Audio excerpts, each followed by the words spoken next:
Assalamualaikum warahmatullahi wabarakatuh. Salam sejahtera bagi kita semua.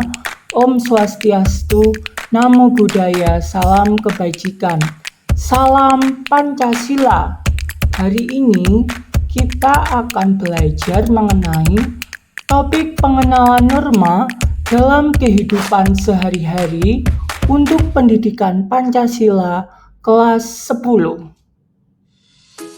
Nah, anak-anak, pada topik pengenalan norma dalam kehidupan sehari-hari, materi yang akan kita pelajari adalah definisi norma, tujuan dan manfaat norma, macam-macam norma, akibat melanggar norma, dan penerapan norma dalam kehidupan. Sebelum memasuki materi, saya akan menyampaikan suatu pengantar dan sekaligus pertanyaan yang dapat dijadikan sebagai bahan diskusi dan dapat dirunungkan pada topik pengenalan norma dalam kehidupan sehari-hari. Manusia sebagai makhluk sosial tidak dapat hidup tanpa berinteraksi dengan orang lain. Agar interaksi berjalan tertib dan harmonis, diperlukan aturan yang mengatur perilaku, yaitu norma. Norma berfungsi sebagai pedoman hidup, membatasi tindakan yang merugikan, serta menjaga ketertiban dan keharmonisan masyarakat. Dalam pembelajaran pendidikan Pancasila kelas 10 kurikulum Merdeka, pemahaman tentang norma menjadi penting agar peserta didik mampu menerapkannya dalam keluarga, sekolah, masyarakat, dan negara, sehingga terbentuk pribadi yang berkarakter, disiplin, dan bertanggung jawab. Mari berdiskusi bersama-sama. Apakah kamu pernah melihat seseorang mengantri dengan tertib, dan apa yang akan terjadi kalau semua orang tidak mau mengantri? Coba kalian diskusikan atau kalian bayangkan. Memasuki materi yang pertama, kita akan belajar tentang definisi norma. Secara umum, norma adalah aturan atau pedoman perilaku yang mengatur kehidupan manusia dalam masyarakat agar tercipta keteraturan, kedamaian, dan keharmonisan. Untuk menambah wawasan kalian, saya juga mengutip definisi norma dari ahli. Menurut Surjono Sukanto, norma adalah perangkat aturan yang berfungsi sebagai pedoman dalam bertingkah laku di masyarakat. Sedangkan Emil Durkheim mendefinisikan norma sebagai kaidah sosial yang muncul dari kesepakatan kolektif masyarakat untuk menjaga solidaritas. Selanjutnya, pentingnya norma dalam kehidupan. Norma sangat penting karena membantu kita membedakan mana yang baik dan buruk, serta menjaga hubungan harmonis antar sesama manusia. Memasuki materi tujuan norma. Tujuan norma yang pertama yaitu menjaga ketertiban dalam masyarakat. Hal ini agar kehidupan masyarakat tidak mengalami kekacauan, kemudian dapat menciptakan keharmonisan atau keselarasan dalam kehidupan sosial masyarakat. Selanjutnya, norma dapat mengatur perilaku individu agar seseorang atau individu tersebut tidak semaunya sendiri atau seenaknya sendiri dalam kehidupan bermasyarakat.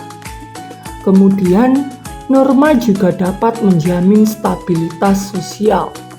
Dan terakhir, Norma dapat membentuk karakter, seperti karakter disiplin, tanggung jawab, dan kejujuran. Nah, berbicara manfaat norma, ternyata norma dapat memberikan manfaat nyata dalam kehidupan sehari-hari, sebagai pedoman hidup, menciptakan rasa aman, memperkuat solidaritas, mengurangi konflik, dan mendorong keteraturan hukum agar terjadi perilaku atau budaya taat hukum dalam kehidupan sehari-hari. Nah, ada beberapa macam-macam norma dalam kehidupan sehari-hari. Kita akan membahas satu persatu, mulai dari norma agama, norma kesusilaan, norma kesopanan, dan terakhir tentang norma hukum. Norma agama. Norma agama berasal dari ajaran Tuhan. Norma ini mengatur hubungan manusia dengan Tuhan dan sesama. Contohnya, berdoa sebelum makan.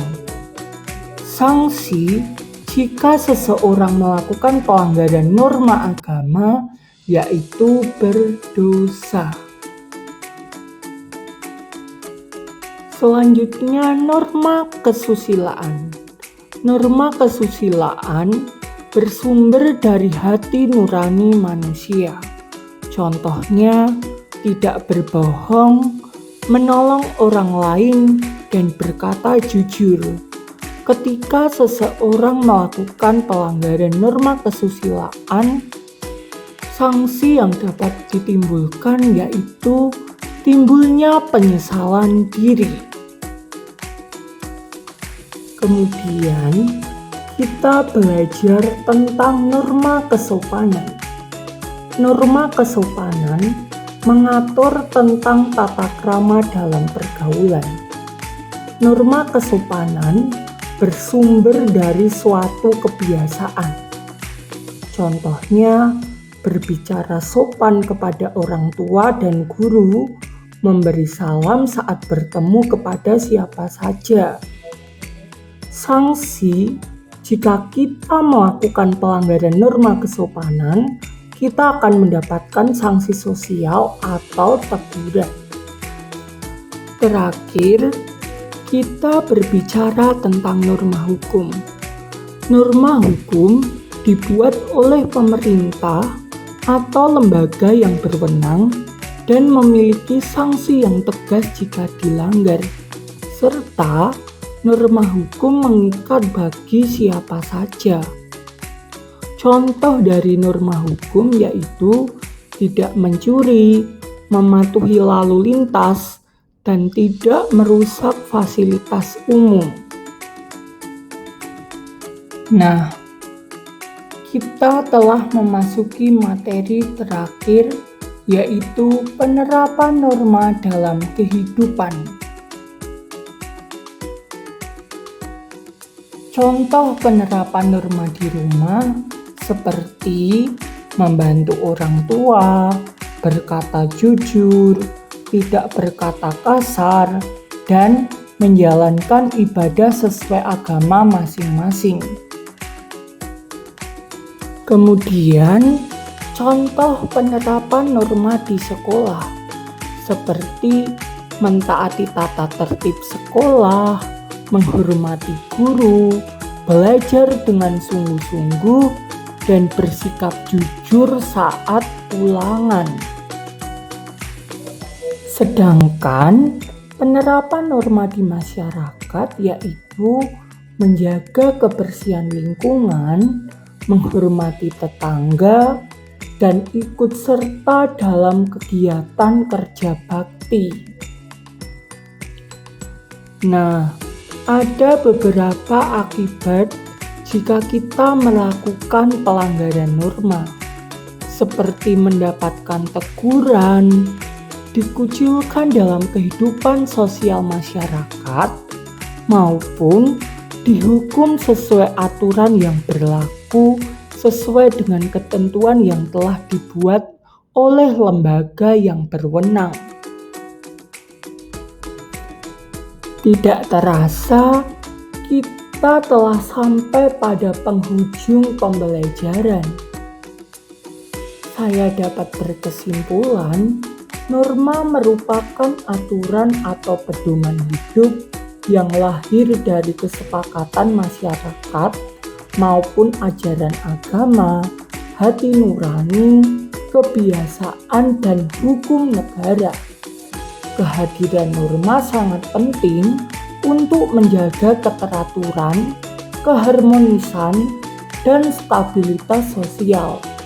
Dengan adanya norma, manusia memiliki pedoman dalam bertindak, sehingga tercipta kehidupan yang tertib, aman, dan penuh solidaritas. Kita harus mentaati norma dengan sadar dan ikhlas, bukan karena takut dihukum, tetapi karena ingin menjadi warga yang baik dan bertanggung jawab. Terima kasih telah menyimak pembelajaran dari saya hingga akhir. Semoga materi yang telah saya sampaikan dapat menambah pengetahuan kalian. Saya berharap setelah mempelajari materi dari saya ini, kalian dapat menerapkannya dalam kehidupan sehari-hari dan menjadi warga negara yang baik dan cerdas untuk kemajuan bangsa dan negara. Kurang lebihnya mohon maaf. Wassalamualaikum warahmatullahi wabarakatuh.